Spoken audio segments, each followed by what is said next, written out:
Halo, kita ketemu lagi di pembelajaran matematika bersama dengan saya, Desi Indah Pratiwi. Kali ini kita akan membahas tentang trigonometri, yaitu prinsip dasar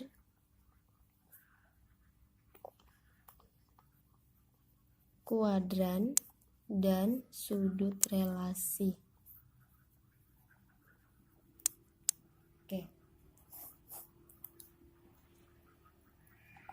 Minggu lalu kita sudah bahas tentang sudut istimewa.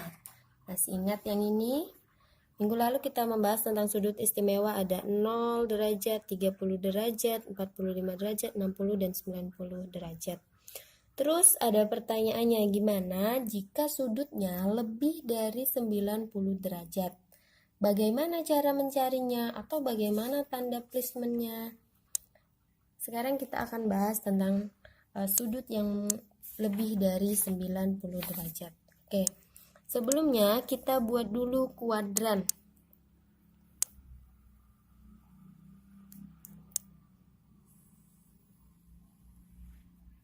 Ada 4 sudut ya. Nah, kuadran ini kita gunakan untuk mencari nilai sudut di berbagai kuadran. Di sini ada sudut 0 derajat, 90 derajat, 180 derajat, kemudian 270 derajat, dan di sini 360 derajat. Ini setiap perputarannya dari 0 ke 90, kemudian dari 90 ke 180, lalu ke 270, dan kembali lagi ke 360 derajat. Ini berarti satu putaran penuh. Satu putaran penuh adalah 360 derajat. Oke, sambil dibuka buku LKS-nya ya tentang nilai sudut di berbagai kuadran. Nah, pada setiap kuadran ini kita namakan di bagian sini kuadran, kita singkat KW ya. Kuadran 1 KW atau kuadran 1 berada di sini. Nih, ini kuadran 1 dari 0 sampai ke 90 itu kuadran 1. Kemudian dari 90 ke 180 ini kita tulis dengan kuadran 2. Dari 180 ke 270 ini kuadran 3. Dari 270 ke 360 ini kuadran 4. Nah, kuadran 1, 2, 3, 4. Untuk kita memudahkan cara mengingatnya, itu kita singkat bahwa kuadran 1 itu kita singkat dengan A. Ini kuadran 2 S, kuadran 3 T, kuadran 4 itu C. Apa itu ASTC? Itu kita ingat, untuk mengingatnya itu asal saja tahu caranya. Asal saja tahu caranya. A itu artinya all atau semua yang dari sin, cos, tangen, kotangen, second, dan cosecond, ini semuanya nilainya positif. Nah, kemudian untuk S, asal saja tahu caranya. S itu saja. S ini berarti sin dan kawannya. Sin dan cosecond ini nilainya positif. Kemudian T, tahu caranya. T ini untuk tangan dan kawannya, yaitu tan dan kot. Tangan dan kotangan nilainya positif. Dan di kuadran 4 ada C, itu caranya. C berarti cos dan kawannya itu second, nilainya adalah positif. Nah, jadi gini, Untuk semua di kuadran 1A, Ibu tulis saja ya. A tadi asal, tahu, asal saja, tahu caranya. Asal saja tahu caranya. Oke, di kuadran 1A ini berarti all ini semuanya nilainya positif dari sin sampai cosecant. Kemudian di antara 90 sampai 180 kuadran 2 ini sin dan cosecant positif. Selain sin dan cosecant berarti nilainya negatif. Kemudian ini selain tangen dan kotangen di kuadran 3 ini nilainya negatif. Yang positif hanya tangen dan kotangen.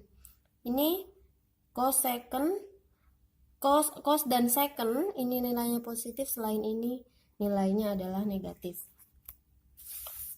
Nah, oke, kita buat gini ya. Karena ini sudut 90 dan 270 berdiri sudutnya berdiri, maka sin, cos, tangen, kotangen, secant, cosecant ini berada di sudut 90 dan 270, maka tanda plus negatifnya di sudut theta, sin ini akan berubah. Kenapa berubah? Kita umpamakan gini, karena ini berada di sudut tegak lurus, jika kena angin maka dia akan bergoyang, maka kita katakan berubah.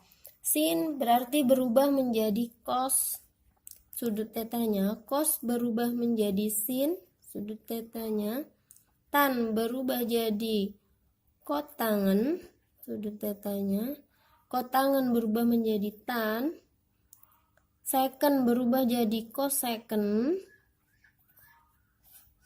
kemudian cosecant berubah menjadi secant.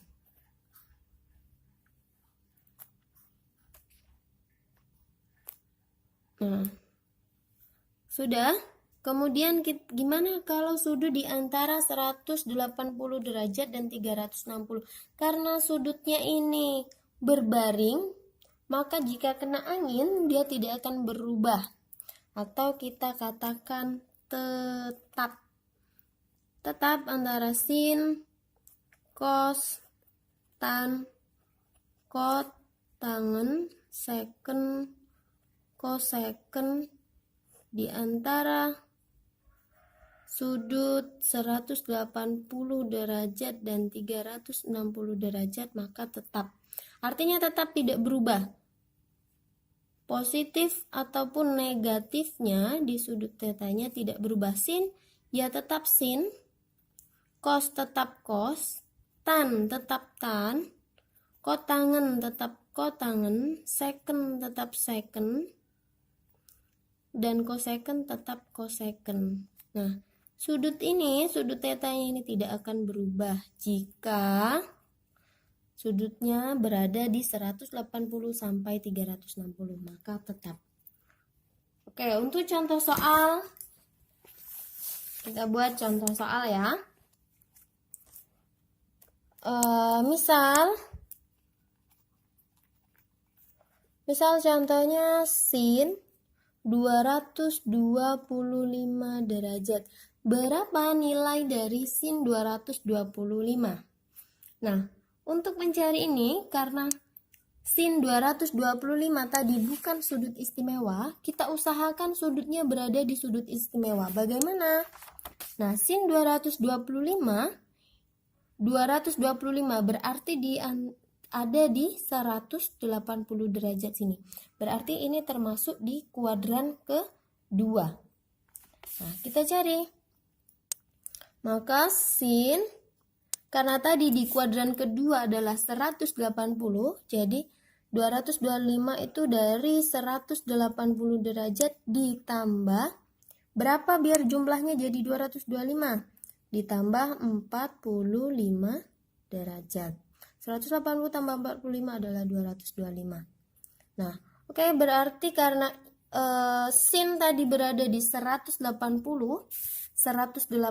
ini adalah tetap, ini 180 ini adalah tetap, berarti jika sin maka tetap sin, dia tidak berubah.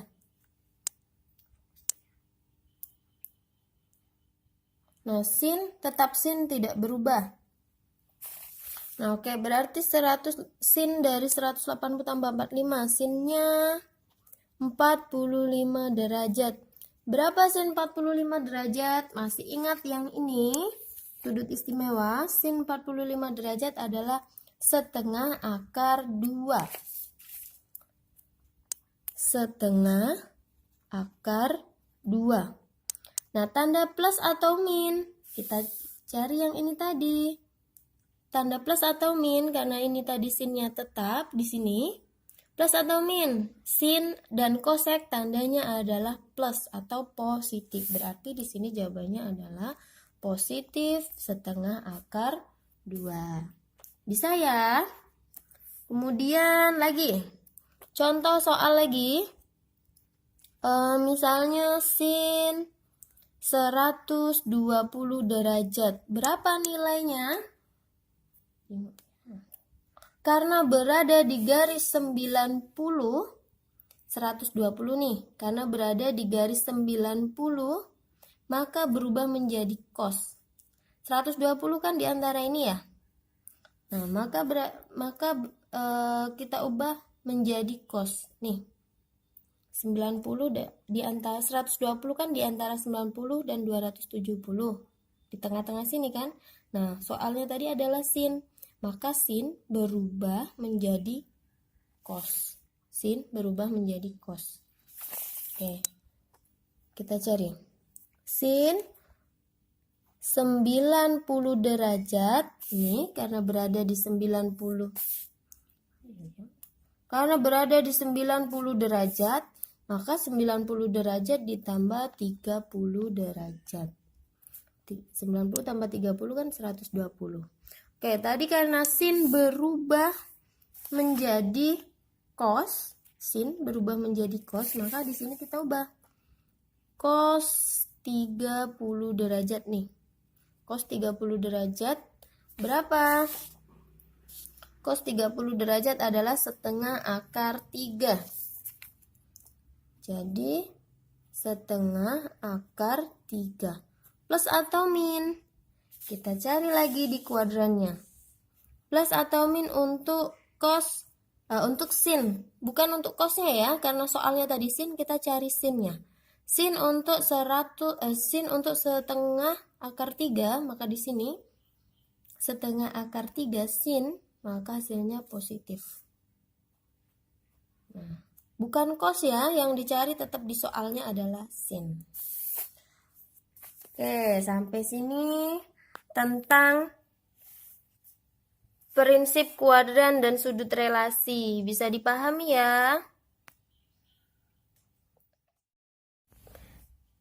Nah, ini tadi tentang trigonometri, yaitu prinsip kuadran dan sudut relasi. Bisa dipahami ya? Ini tadi contoh soalnya. Nah, untuk tugas di rumah, kerjakan soal yang ada di LKS, soal uji kompetensi nomor 9, 12, 14, dan 15. Kerjakan di buku tulis. Di buku tulis kalian ya. Buat cara kerjanya seperti biasanya. Oke, selamat mengerjakan. Sampai jumpa di pertemuan selanjutnya. Ibu akhiri. Wassalamualaikum warahmatullahi wabarakatuh.